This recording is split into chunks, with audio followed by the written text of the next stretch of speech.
বঙ্গোপসাগরে সৃষ্টি হওয়া লঘুচাপটি আরও ঘনীভূত হতে পারে, তবে এটি নিম্নচাপে রূপ নেওয়ার আশঙ্কা নেই বলে জানিয়েছে আবহাওয়া অধিদপ্তর।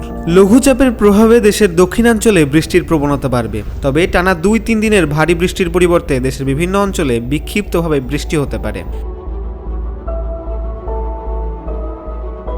এদিকে উত্তর বঙ্গোপসাগর ও উপকূলীয় এলাকায় ঝোড়ো হওয়ার আশঙ্কায় চট্টগ্রাম, কক্সবাজার, মোংলা ও পায়রা সমুদ্র বন্দরে 3 নম্বর স্থানীয় সতর্ক সংকেত বহাল রাখা হয়েছে।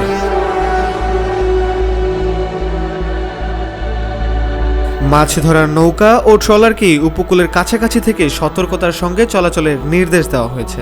অন্যদিকে খুলনা, বরিশাল, পটুয়াখালী, নোয়াখালী, কুমিল্লা, চট্টগ্রাম, কক্সবাজার ও সিলেট অঞ্চলের নদীবন্দরগুলোকে 1 নম্বর সতর্ক সংকেত দেখাতে বলা হয়েছে। এসব এলাকায় ঘন্টায় 45 থেকে 60 কিলোমিটার বেগে দমকা বা ঝড়ো হাওয়া সহ বজ্র বৃষ্টির সম্ভাবনা রয়েছে। আগামী 24 ঘন্টায় দেশের অধিকাংশ এলাকায় বৃষ্টি এবং কোথাও কোথাও মাঝারি থেকে ভারী বর্ষণের পূর্বাভাস দিয়েছে আবহাওয়া অধিদপ্তর। তাই প্রয়োজন ছাড়া নদী বা সাগরে যাতায়াত না করা এবং সর্বশেষ আবহাওয়ার বুলেটিন অনুসরণ করার পরামর্শ দেওয়া হয়েছে। হাসিব আল হাসান শান, আয়না টেলিভিশন।